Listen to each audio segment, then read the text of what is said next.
You're listening to the Parents of Hardworking Teens podcast, episode 61.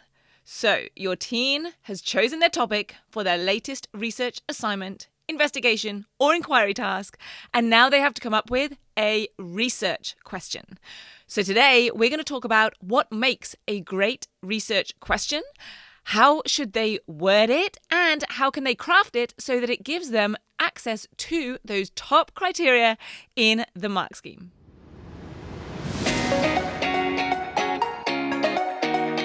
I'm Katie Jones, and with over 15 years in education as an award-winning high school teacher, international external examiner, and as a study coach, I've helped thousands of students skyrocket their results and confidence. And this podcast is where I share all my insights, tactics, and tips with you, the parent, so you can help your hardworking teen get happy, smart, and successful in their study, and have you both enjoy the journey along the way.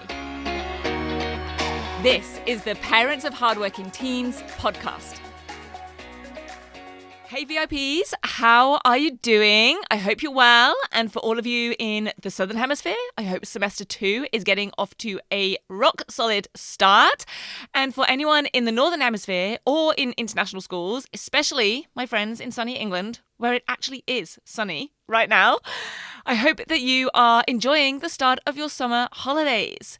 Things are really good here, although as you can maybe tell from my voice, I'm just getting over a cold right now, but I'm feeling fine, and it's actually been kind of good timing that I got it out of the way over the weekend because I have got a busy couple of weeks coming up.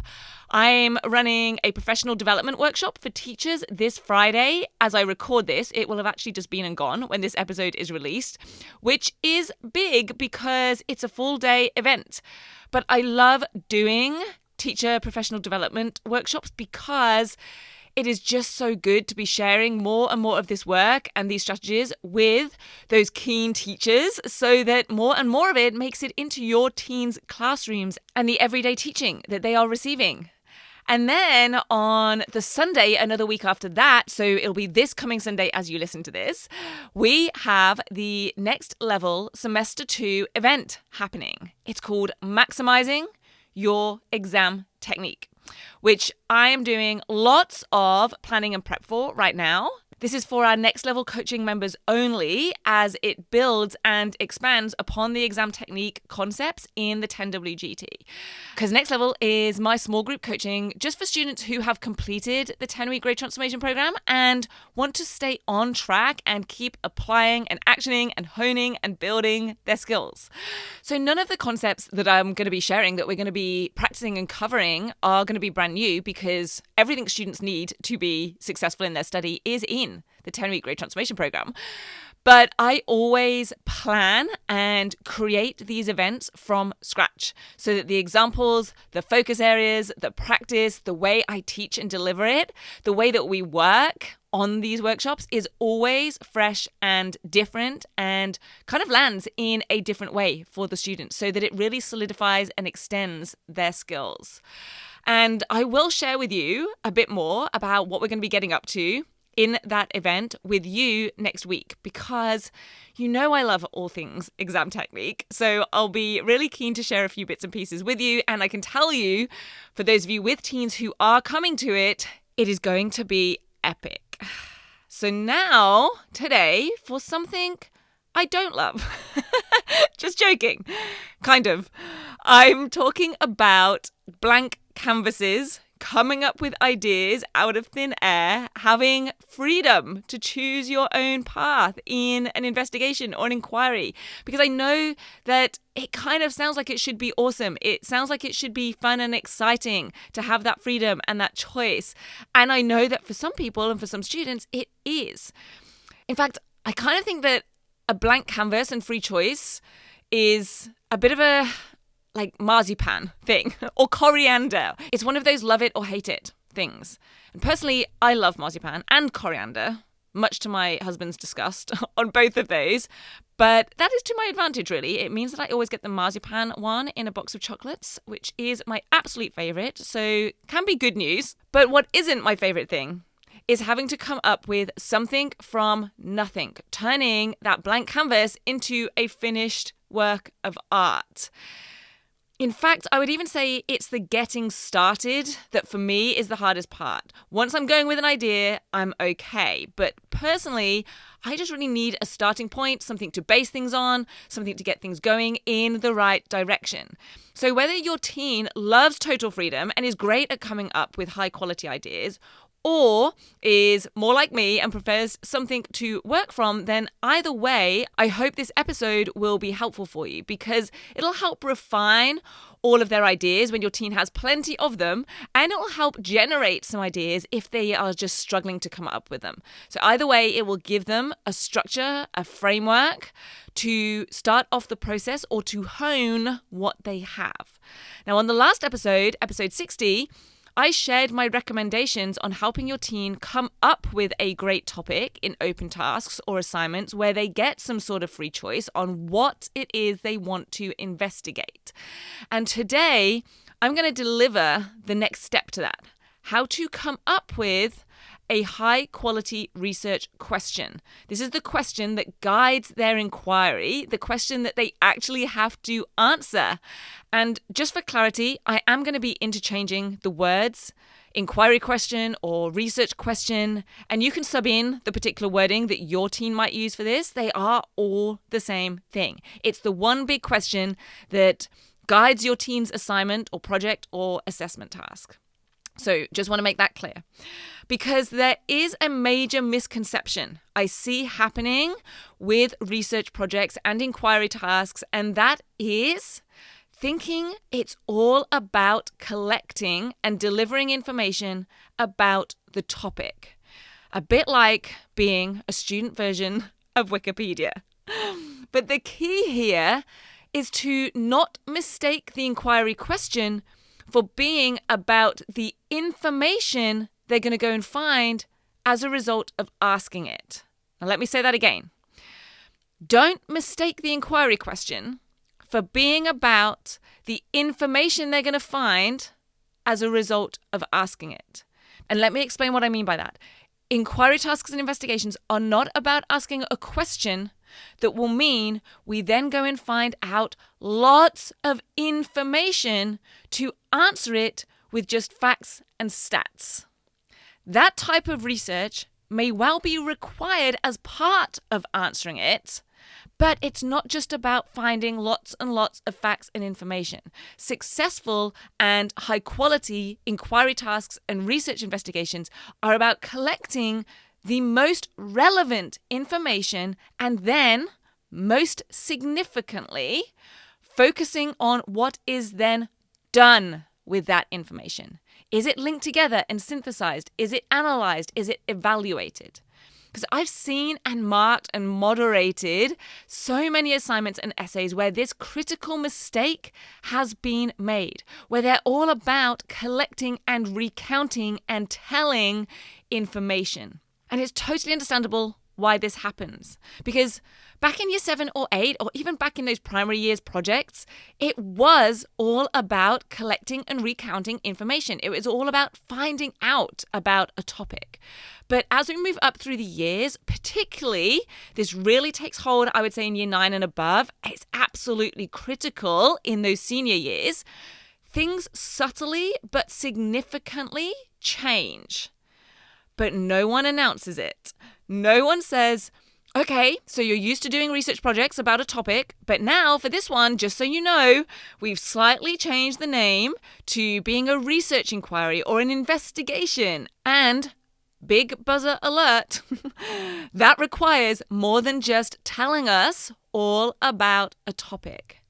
And I really want to emphasize this because it's one of the main ways I see students putting in lots of effort and loads of time on research and Googling away for hours, collecting tons of totally valid and correct and detailed information, and then presenting all of that information beautifully, but getting a mediocre result and then being left confused and maybe disheartened about the result that they get. And it's because they've not been explicitly told, maybe, they've not just magically realized that even though that used to be what got them top marks and gold stars. The rules of the game have changed. In fact, it's more like playing a whole different game, even though it looks the same. It's like going from the squares on the game board being for snakes and ladders before, to now we've still got squares on the board, but we're playing chess. It's much more strategic. The moves need to be more thought out. It's a higher level of game. So your team needs to come up with a chess quality research question, not a snakes and ladders level research question. And that means we need to get away from asking questions at the lower command levels of just describe or explain. And we need to be asking them at the analyze and evaluate level. Now, if you haven't heard me talk about command words or the levels of them before, then you definitely need to come to one of my future webinars, because these are so integral to so much of your team's study, their assignments, their essays, their exams, and their everyday textbook questions. But for now, just be aware that there are different levels of cognition, different levels of demand and difficulty when it comes to working with topics and information. So let me give you an example. It's much easier to define global warming, to state what it is, than it is to explain global warming, to explain how it happens. Those are two different commands, explain or define, but they're the exact same topic. And like I said, it used to be fine for your team to do lots of describing and explaining in their research projects, but not once they're in really year 9 and above. Now they're going to need to be analyzing and evaluating that information if they want to achieve a C grade or above, really. And I say year 9 there with some flexibility. It is just a guide. They may well be required to do some of this in year 8 or even maybe in year 7. Or maybe they'll still get away with this a little bit in year 9, but definitely not in those senior years. So just take that as a guide. It's my observations and experience. It is not a hard and fast year group line or a specific change that happens at that exact point in the curriculum. But on the other hand, that's why it's subtle. That's why many students don't realize that the game has changed and that they need to start making those chess level moves. So here is the strategy that I advise students to use.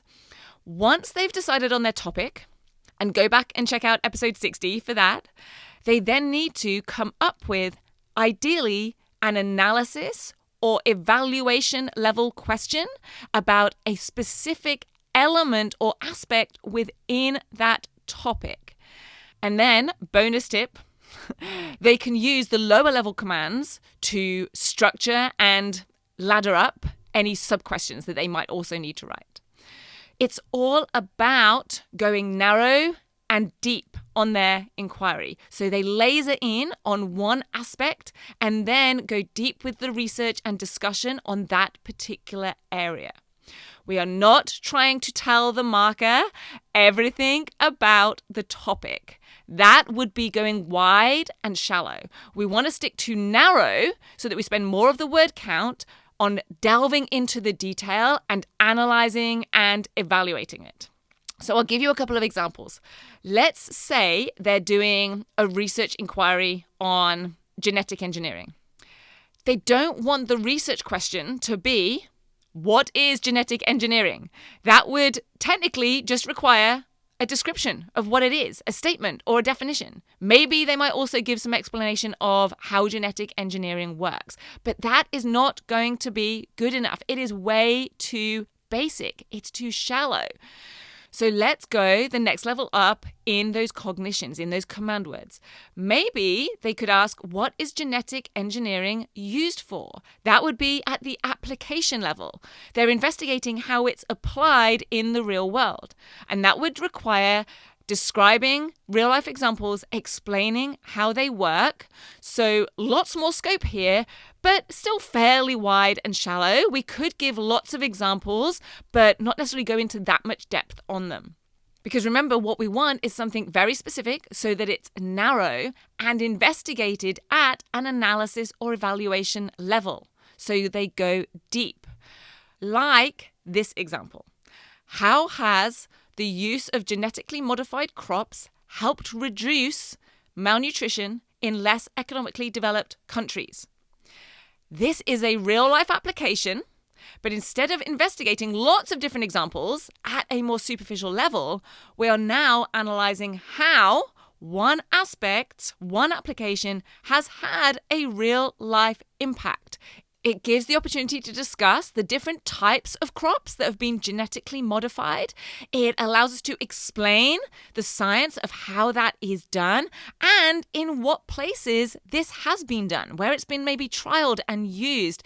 And we're going to need to get lots of information and data and research, but it is focused and it allows a depth of inquiry that also covers the impact of that science and means we're analyzing and making links. Another way to word it could be, to what extent has genetically modified rice reduced malnutrition? Or we could word it as improved health in less economically developed countries. This would be an evaluation level question because it requires a judgment. To what extent has it worked or been effective? Now, the student here would still need to describe and explain the topic to get them started, and they do that in their introduction or rationale. So it's not that there isn't any describe or explain level information here, it's just not the only information. It's not as far as the investigation goes. We're not just doing lots of describing and explaining. It's not a fact-finding mission. It's an analysis or evaluation mission. It's making links and connections and getting into the effects and the impact and what that means for that population or for the world. And this is where those top criteria, those higher level marks and grade descriptors are at. It is never just about write all you can about the topic. It's about taking that blank canvas and giving it structure and depth. We're looking to create here a detailed and intricate work of art, not paint a whole big wall in lots of interesting but superficial brushstrokes. And although this does therefore require high-level skills, and it is more challenging cognitively, which is what allows them to hit more of those top criteria, this is also good news, I think, for you and your teen, because it means that it is more restricted in terms of the research that is required. So it reduces the likelihood of the whole thing ballooning into this huge, overwhelming, mammoth task that then eats up so much of your teen's time finding never-ending information and research. They focus their time and their effort on digging deep and working at those higher cognitive levels. So I hope you find this useful. And if you found anything on the podcast helpful, please give the podcast a rating wherever you listen, in whatever app you listen to this. Leave a review sharing one thing that has been helpful, or take a screenshot and share it with a friend who you think might also benefit from this. I'll be so grateful if you do just one of those things, and you'll be putting out some positive karma into the world as well. I hope you have a brilliant rest of your day, and I will meet you back here for another episode next week. Take care. Bye. If you're ready to have your teen achieve their best possible results with less stress, then I want to invite you to enroll them in the 10-week Grade Transformation Program, where they're going to learn the key concepts, skills, and strategies to catapult their performance in assessments and exams. It's risk-free. They either achieve bigger and better results with a whole lot more confidence in 10 weeks, or we refund you in full. Just head over to www.rocksolidstudy.com/program, and I'll see you there.